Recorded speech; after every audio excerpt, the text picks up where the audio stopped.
This is a great point, and I replied there in the video with a relatively short, off-the-cuff answer, which is I have a completely different experience. That often those people with more red flags tend to cause more red flags. But I think it comes down to maturity, time in which we were raised.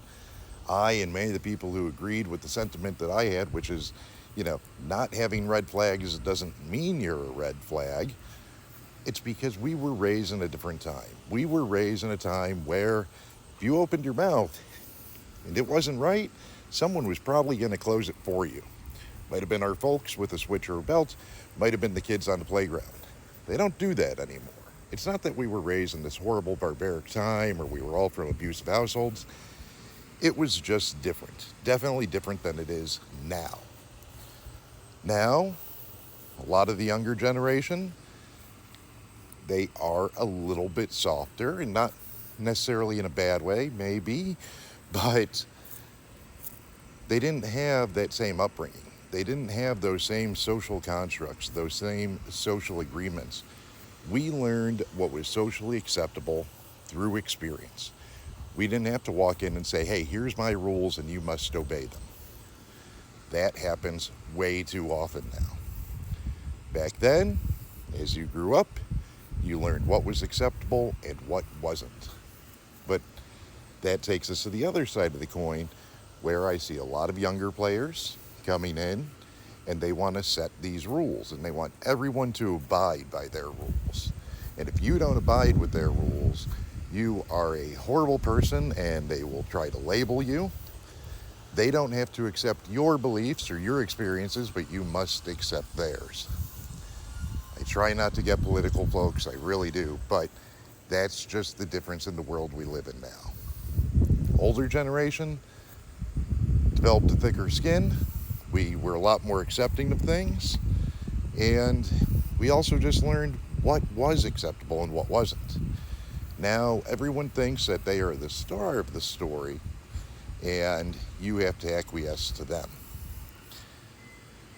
And it's not all younger players, but that's where you're going to typically find it. So it's kind of interesting. The hobby that was always known for being, for what would you call it? Introverts, socially awkward. In reality, in a lot of cases, it worked out quite the opposite. We ended up having to learn to deal with and play with and get along with people from all walks of life. And now today, we're still doing the same thing, but we have people who don't have that same understanding that life is a compromise. Sometimes you win, sometimes you lose. You are not the center of the universe. Everyone doesn't have to agree with you.